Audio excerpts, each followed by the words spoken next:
So the Raiders have had a pretty successful preseason so far. You're 2-0 in preseason, but I don't know if that necessarily translates into regular season wins, though, right? Who knows? Either way, though, I think Nick Mullins did a great job at quarterback today. In particular, Jarrett Stidham, I think he had really great pocket awareness. There was one time in particular where it seemed like there was about to be a strip sack fumble, and Jarrett Stidham was able to step into the pocket and avoid the sack. So I really do think Jarrett Stidham really was impressive in this preseason game for the Raiders. And in particular, I will say not Britton Brown. Britton Brown had his first action of all preseason. He was injured last preseason game, but he did really well. 14 carries, had the most carries of the day so far, and he was able to capitalize off of them despite the fact that, you know, there were some shakeups at the O-line position, namely the biggest shakeup, which I don't know what to think of this. I don't know what to believe by this, but the fact that it seems like Alex Leatherwood is running with the backups. I mean, he was coming in at the second string, didn't play until the third quarter. I thought that was really intense, and maybe sending a message to Alex Leatherwood by the coaching staff saying like, yo, bro, you are not solidified as ultimately the starter at right tackle for the Las Vegas Raiders. I don't know. What do you think? How would you feel, Audrey, if you were Alex Leatherwood right now after dealing with all this stuff where you had the rumors saying, oh, you're second on the depth chart, you're not starting right now. And then, you started last preseason game, and now you're in this situation where you're the backup, and Thayer Mumford's number one. I would feel like it is all up in the air. We do not know what's going to happen with this O-line. And there's a lot of experimentation today, and I think it was good. That's what these games are for. But I think we're as much in the dark as other teams. I don't think we know what it's going to look like, what's going to shape up to be. And you saw Vincent Bosingor, you said on the Twitter, say the Raiders should look to the Vikings, potentially as some options to pick up. Yes, I know for the offensive line. He did say that. Yeah, that was pretty intense for him to say, for the offensive line. In the middle of the game, yeah. In the middle of the game, because it was just so bad. And then Thayer Mumford was okay, but he ran out with the first team, and it didn't look totally pretty. And he's also a rookie. You can't expect too much from a rookie. Yeah. And it just seems like with the absence of Brandon Parker, him not being available this game, it's kind of up in the air, this right tackle position. And when you have so much investment in this team at the wide receiver position, at the defensive edge rusher position with Chandler Jones and Max Crosby, there needs to be some stability on this offensive line because it's all a wash. If you got all these dope players and you got a bad O-line, it doesn't matter. It doesn't matter. You're almost swearing there. I almost swear because you know what I think. I think it's a big deal. Who I also thought was a big deal, and we're getting to the super chats in just a second. Who I thought was a big deal was DJ Turner. DJ Turner, able to take a short passing reception, turn it into a touchdown. And this is a guy who's been on the bubble for some time, and a lot of people kind of turn away from DJ Turner, don't think anything of him. But last preseason, I thought he really balled out and was able to make really good receptions on a lot of short yardage plays, and it really turned into practice this upcoming game. And in particular, it's interesting because he's a shorter receiver, doesn't usually get the benefit of the doubt with the jump balls, but still able to make a presence on the field. Demarcus Robinson also made an amazing reception on 3rd and long from Nick Mullins, and it was the type of reception where you're like, wow, clutch moment, right? Demarcus Robinson, a little bit lower on the depth chart than you would expect, fighting for a roster spot. That jump ball was incredible. It's going to make all the highlight reels this week.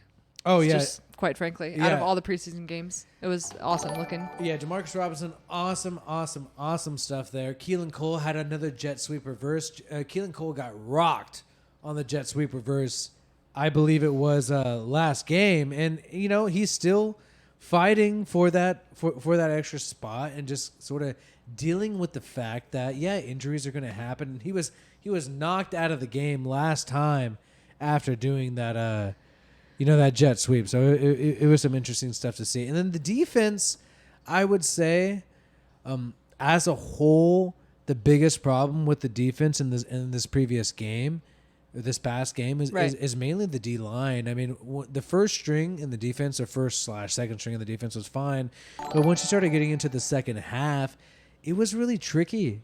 Seeing how it was operating for the defense. It seemed like they were struggling so much that the Vikings were able to have their way. They were able to fully molest. It was almost like no. I mean, molest is a word that doesn't. But it was like it was literally like the defense were children in Netherlands, and they had no options and just nothing else they can do. What are you doing? And then, my God. And then I know there's a Lester Cotton, but you can't use Lester the Molester quite yet. Oh, right. Yeah.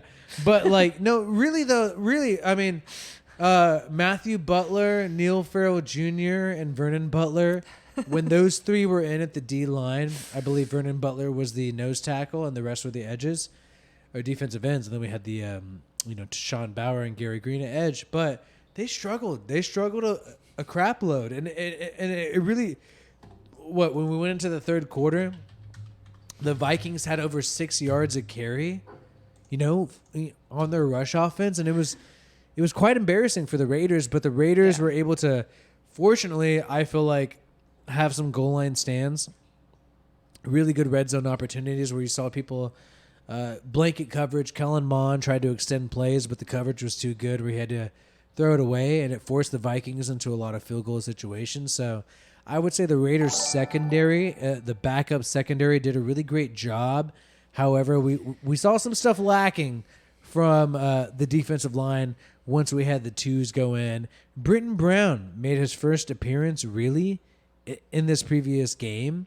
I was impressed. Yeah, he didn't get to play in the first game, and then the second half. Yeah, we had Drake in the first half mostly. Yeah. Yeah, Drake getting a lot of action. No Josh Jacobs, which since there's no Josh Jacobs, so he's not taking a pie to the face on a Jacobs trade rumor. Yeah. Because Jacobs was not played in the second preseason game. Now that there's no Josh Jacobs, I am willing to say Jacobs is not going to be traded. If he would have played in this game like Drake, it would have been a different story. I would have been like, yo, call somebody because something's going down. You know what I mean? Somebody. You know what I mean? But like now, call somebody like Roquan Smith's non-agent calling around the NFL. Yeah, we're not. By the way, Raiders fans, we're not getting Roquan Smith. I mean, that's funny. I mean, what is it? His mom? Is his mom? Is his girlfriend? I don't know. Maybe his agent's Lamar Jackson, who also doesn't have an agent. I don't know. It's Lamar Jackson making calls for him. Yeah. We don't want the 4 preseasons. There are 2 teams went for no. I think maybe 0 in the preseasons. The Lions. They went for 0-16. There was one team for 0-16 after being 4-0 in the preseason. You don't want to win in the preseason.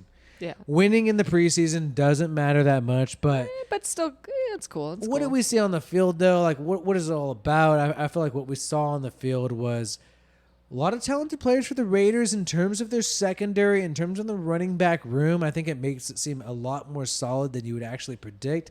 And we also saw a lot of liabilities on the defensive line in the second half, mainly the 2 rookies, Neil Farrell Jr. and Matthew Butler, and also Vernon Butler, the veteran.